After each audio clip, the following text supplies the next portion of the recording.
The sun has just gone down, and it is the best hour of the whole day.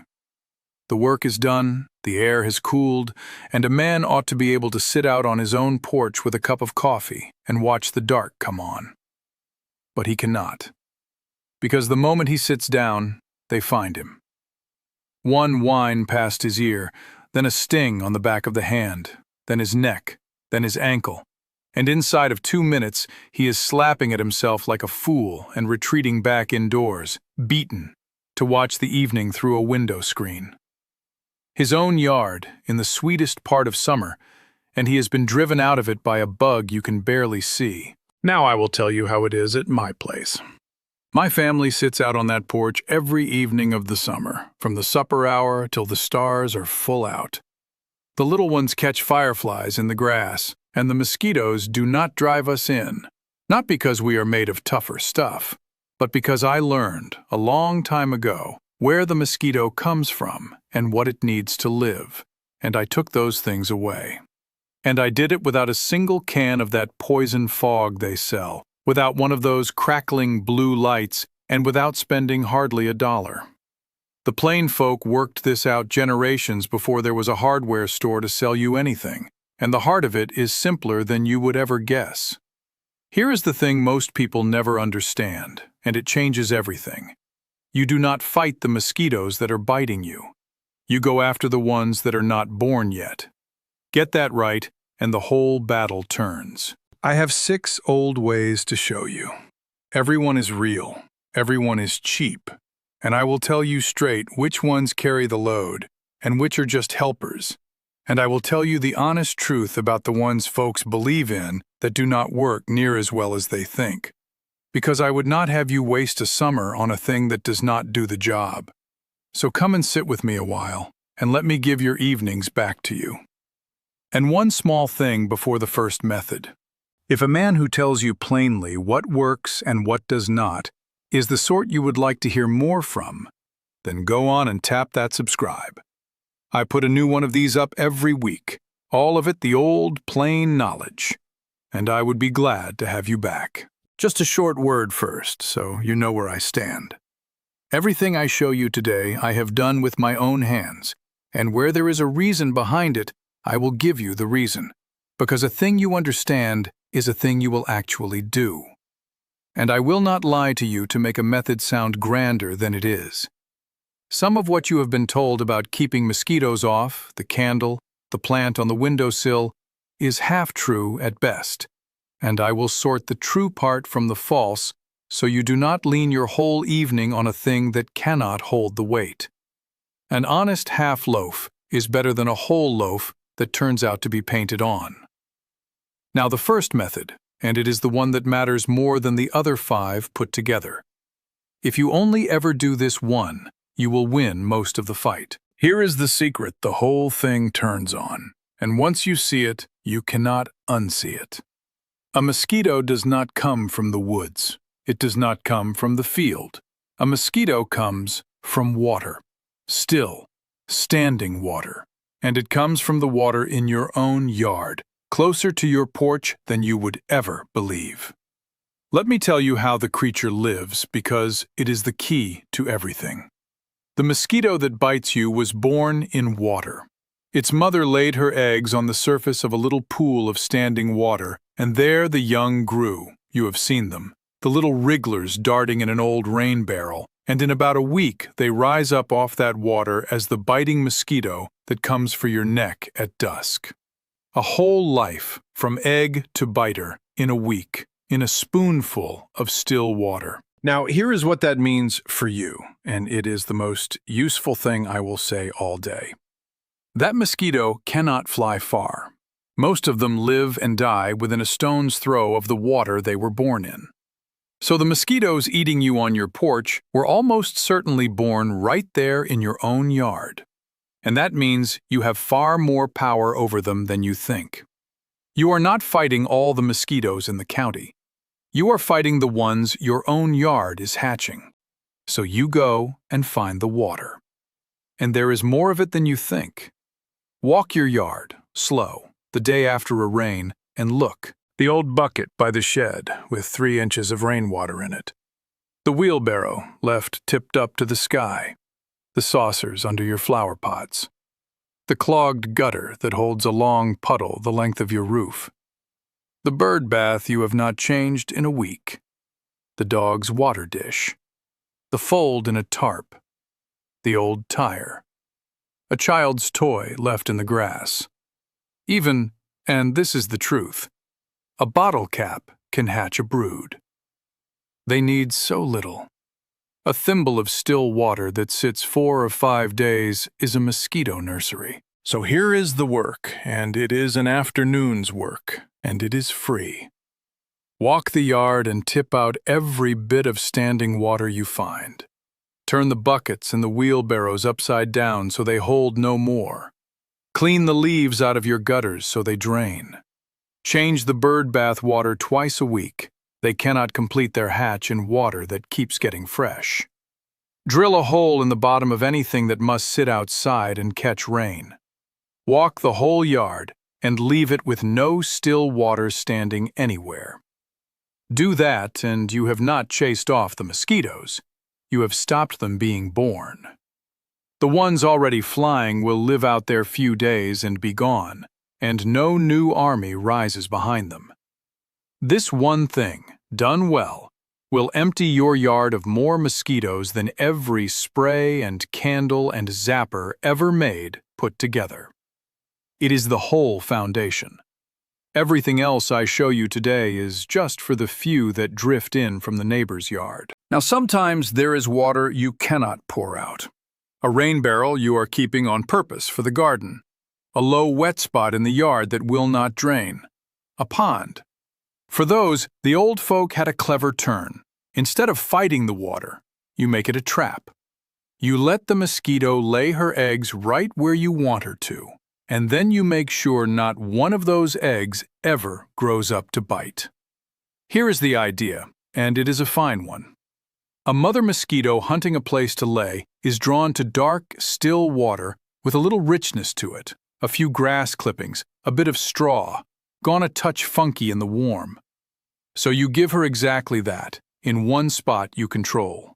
An old barrel or a 5-gallon bucket set in a shady corner with water and a handful of grass left to steep. She will find it. She will choose it over the clean bird bath every time, and she will lay her eggs there in your trap instead of scattered all over your yard. And then you make certain those eggs come to nothing. There are 2 honest ways to do it, and I will give you both plain. The surest way the old folk had was a film on the water. You take a small spoon of plain oil, cooking oil does fine, and you let it spread across the top of the barrel in a thin skin.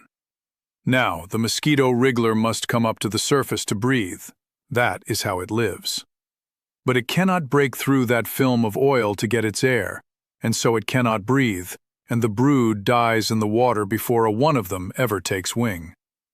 A spoon of oil, renewed every week or so, and your trap kills every mosquito that ever chooses it. The second way, simpler still, is just to dump it. If you have got a barrel or a bucket you are using as bait, pour the whole thing out onto the dry ground every 3 or 4 days.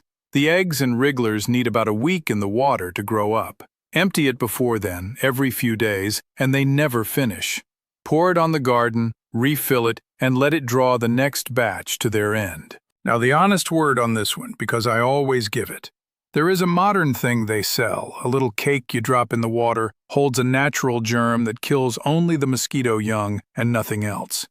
The plain folk did not have it, but it works, and works well, and I will not pretend it does not exist just because it comes from a store. If you have got a pond or a big rain barrel you cannot empty, that little cake is the honest, best answer, and it harms not your dog nor the birds. I am here to tell you what works, friend, not to sell you on doing it the hard way for its own sake. The oil and the dumping are the free ways, and they do the job.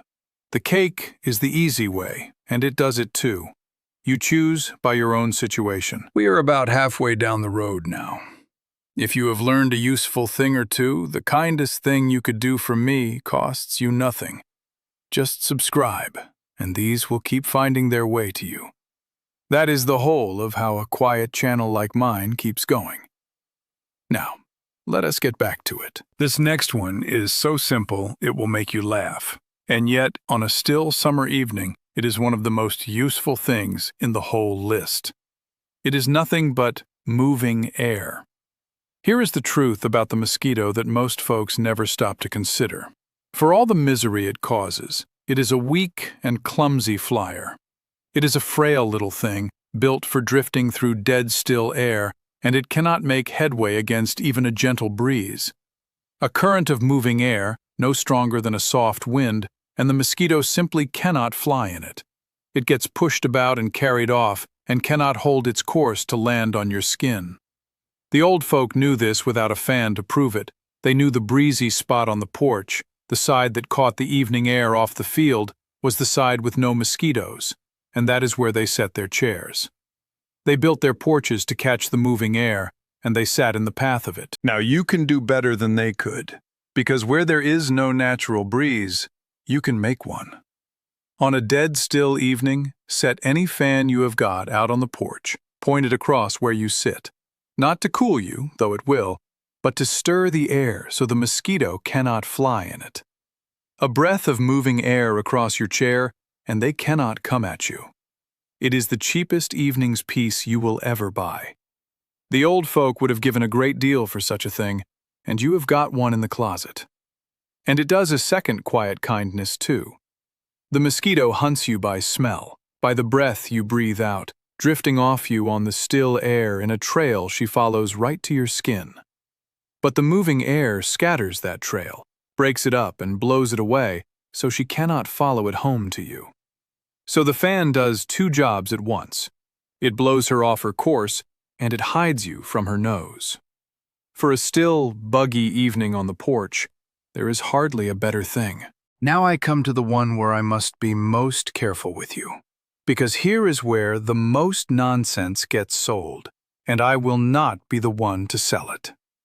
You have heard it said, plant a certain herb by your porch, and the mosquitoes will keep away.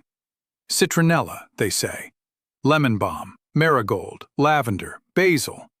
And folks go and plant a nice pot of it by the door and wonder why they are still being eaten alive. So let me give you the true part and the false part, plain and separate, because there is some real help here if you know how to use it right. Here is the false part, and I say it straight. A plant just sitting there in a pot does almost nothing. The mosquito is not bothered by a leaf growing quietly in the sun. You could ring your whole porch in citronella plants, and the mosquitoes would drift right past them to your ankle. The plant standing there does not fill the air with anything. That is the part folks get wrong and waste their money on. Here is the true part. The mosquito turning power is in the oil inside the leaf, and that oil only gets into the air when you break the leaf and let it out. So the old way, the way that actually works, is this. You take a good handful of those strong-smelling leaves, the lemon balm, the basil, the mint, the citronella grass, and you crush them. Bruise them hard in your hands to break them open, and you rub them right on your skin, on your arms and your neck and your ankles. Now the oil is where it needs to be, between you and the mosquito, and it truly will keep them off you a while. Not forever. You must crush a fresh handful and do it again after a time. But it works, and it costs you nothing but a plant you can grow by the step. And there is one more old way, older than all of it, and it is the strongest of the lot. Smoke.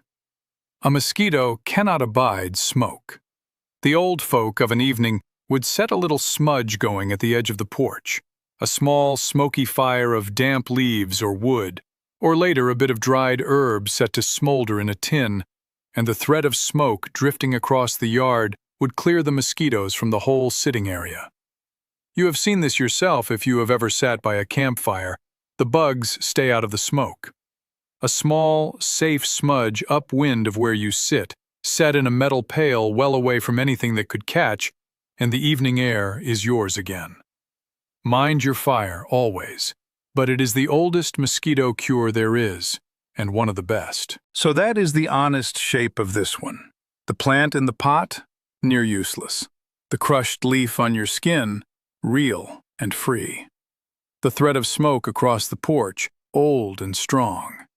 Now you know which is which, and you will not waste another dollar on a pot of citronella, sitting there doing nothing. This next one costs you not 1 cent, and it is a thing almost nobody thinks of, and yet it makes a true difference.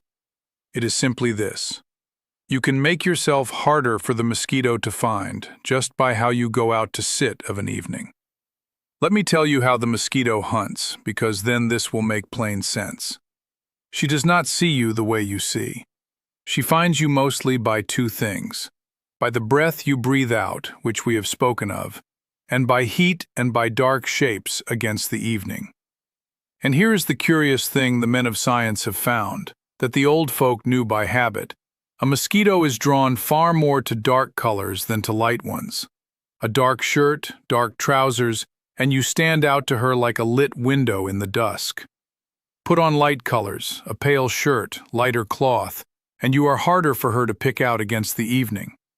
It is a small thing, but it is a true one, and it is free. And the rest is just plain sense the old folk lived by. The mosquito comes worst at dusk and again at dawn. Those are her hours, when the air is still and cool and damp. The heat of midday she does not care for. So if there is an evening you must be out in the thick of them and have done nothing else, cover your skin. Long sleeves, light and loose, trousers tucked, a hat. She cannot bite through what she cannot reach. The old folk in the buggy days wore long sleeves and long skirts through the summer, and partly it was modesty, and partly, they will tell you, it was the bugs. None of this kills a single mosquito, but it makes you a poorer target, and on an evening when you have not got the upper hand yet, being a poor target is worth a great deal. Light cloth, covered skin, and you give her far less to find. The last method is less a trick than the wisdom that ties the others together, and it is this. You cannot clear the whole county of mosquitoes, and you should not try. What you can do, what the old folk always did, is make one small place, the place you actually sit, into ground the mosquito does not want to be. Think on how they lived. They did not try to rid the whole farm of mosquitoes. That is a fool's errand, and a man would go mad at it. They made the porch safe, and the porch was enough. They set it where the breeze came. They kept the standing water away from near it. They had the smudge going at its edge of an evening. They screened it in, later on, when screen could be had. And a screened porch is the finest mosquito defense ever made, for it lets the cool air through and keeps the bug out. And if you have got one, mend every hole in it, for a torn screen is an open door. So you stack the small things in the one place that matters. Your chair sits in the path of the moving air. No standing water within a good stretch of where you sit. A pot of crushed herbs at your elbow, a thread of smoke upwind, light clothes on your back, and a mended screen if you have got one. Not one of these is a wall by itself, but layered together in the one spot you care about, they make your porch a place the mosquito gives up on and drifts elsewhere. And now the honest whole of it, because you have earned the plain truth. Not one thing I have shown you today will kill every mosquito or keep off every bite. And any man who tells you his trick does is lying to you, or has something to sell. The mosquito has been with us since the beginning, and she will not be done away with by a bucket and a fan. But that was never the aim. The aim is to take your own yard back, to empty it of the ones it hatches, turn aside the few that wander in, and make the place you sit a place she cannot work. Do that, and you will not be counting bites. You will be watching the fireflies with the rest of your family, in the cool of your own porch, in the best hour of the summer day. And that is the whole of what we are after. So here is the one small thing I would have you do, and I will keep it small. For a small thing started beats a large thing only meant to. This very evening, before the light goes, take a slow walk around your own yard. And find the standing water. Just find it, this first time. The bucket, the saucer, the gutter, the low, wet place. Look with new eyes, knowing now what it is. And tip out what you can as you go. That walk alone, done once a week through the summer, will do more for your evenings than anything else I could give you. It is the root of the whole thing, and it is free, and it is yours to do tonight. Now I would like to hear from you, the same as always. For there is a deal of old wisdom out among you folks watching, and I learned from it. Tell me down below, in the place where you grew up, what did the old people do of a summer evening to keep the mosquitoes off? Was it a smudge pot at the porch rail? A certain plant rubbed on the skin? Something your grandmother swore by that I have never heard? Set it down in the comments, I read them all, and there is many a good old trick I have first learned from one of you. And if you would like to sit with me again next week for another of the old plain ways, then subscribe, and you will not miss it. It is good to have the company, and there is a great deal of this old knowledge left in me yet to share. Until next we talk, pour out your standing water, sit where the air moves, and take back your evenings. The mosquito is an old enemy, but she is not a clever one, and the plain old wisdom has her measure yet. God keep you, friend. We will talk again.